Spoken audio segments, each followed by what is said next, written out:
कर दो स्टार्ट। कक्षा 7 में चैप्टर फर्स्ट हम पंछी उन्मुख प्रकरण के, तो इसके प्रश्नोत्तर देखिए। पहला प्रश्न है, हर तरह की सुख सुविधाएं पाकर भी पक्षी पिंजरे में बंद क्यों नहीं रहना चाहता है। तो जैसा हमने इस कविता में पढ़ा था, एक पक्षी जिसको सोने के पिंजरे में बंदी बना दिया जाता है, हर प्रकार की खाने पीने की चीजों की व्यवस्था की जाती है, उसके लिए हर प्रकार की सुख सुविधाएं उस पिंजरे में उसको उपलब्ध कराई जाती हैं, लेकिन उसके बावजूद भी वह पिंजरे में बंद क्यों नहीं रहना चाहता है? क्योंकि वह पक्षी स्वतंत्रता चाहता है।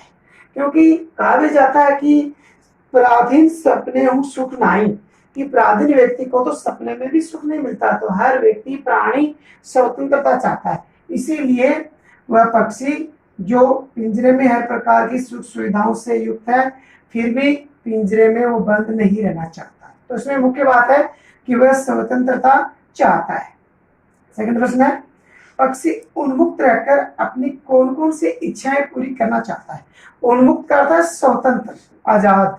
तो पक्षी स्वतंत्र रहकर, जैसा हमने कविता में पढ़ा था कि वो उन्मुक्त रह करके उन्मुक्त गगन में खुले आसमान में उड़ना चाहता है, नीम की कड़वी नगोलियों को या अन्य जो फल है उनको खाना चाहता है, नदियों झरनों का बहता जल उसे पीना चाहता है, प्रकृति के सुंदर दृश्यों को देखना चाहता है और संपूर्ण आकाश में वो उड़ान भरना चाहता है। ये उसकी इच्छा है जिनको वो स्वतंत्र रहकर पूरी करना चाहता है। तीसरा प्रश्न, भाव स्पष्ट कीजिए। या तो क्षितिज मिलन बन जाता या तंती सांसों की डोर। तो इसमें पक्षी के मन की भावनाओं का वर्णन किया गया। पक्षी चाहता है कि वो खुले आसमान में, आसमान का जो अंतिम छोर है उसको प्राप्त कर ले, वहां तक उड़ता हुआ चला जाए, या फिर उस लक्ष्य को यदि वो नहीं प्राप्त कर सके तो अपने सांसों को, प्राणों को ही वो त्याग दे। अगला प्रश्न है, पशु पक्षियों से पर्यावरण किस प्रकार स्वच्छ रहता है। तो इसमें होगा कि पशु पक्षी हमारे पर्यावरण को स्वच्छ रखते हैं। जैसे कि पर्यावरण में प्रकृति पर या धरती पर किसी भी प्रकार की कोई गंदगी है, कोई मरे हुए जानवर है, उनको दूसरे पशु या पक्षी उनको खाते हैं, उनका अपना भोजन बनाते हैं, जिससे कि वो गंदगी दूर होती है। उदाहरण के तौर पर देखिए, यदि पशु में देखें जैसे सुअर है तो वो भी गंदगी का विनाश करता है। इसी प्रकार पक्षी हैं जो मरते अन्य पक्षियों को या छोटे मोटे जो कीट पतंग, कीड़े मकोड़े, उनको खा करके प्रकृति को स्वच्छ रखते हैं। और पक्षी जो फल खाते हैं तो उनका बीज इधर उधर ले जाकर कहीं डाल देते हैं, जिससे नए पौधे उगाते हैं, जिनसे भी पर्यावरण स्वच्छ रहता है। तो इस प्रकार कह सकते हैं कि पशु पक्षियों का पर्यावरण की स्वच्छता में बहुत बड़ा योगदान है।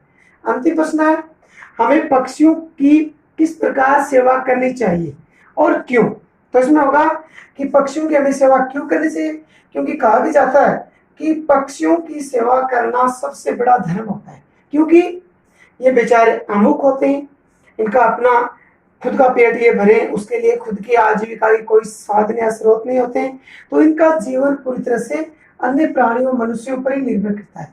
इसलिए इनकी सेवा करनी चाहिए।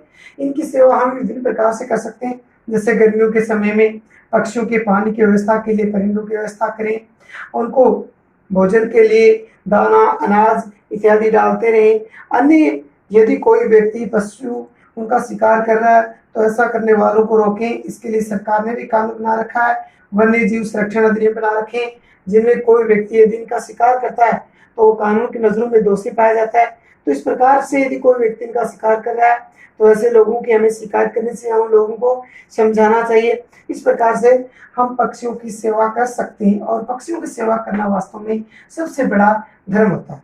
तो ये सभी 5 प्रश्नोत्तर और एक इसकी व्याख्या जो आपको बताई थी इससे पिछले वीडियो में वो, और इस चैप्टर के शब्दार्थ, ये सब फेर कॉपी में करने। इनमें यदि किसी प्रश्न के उत्तर को लिखने में परेशानी और समझ में नहीं आ रहा तो मुझसे पूछिए। धन्यवाद।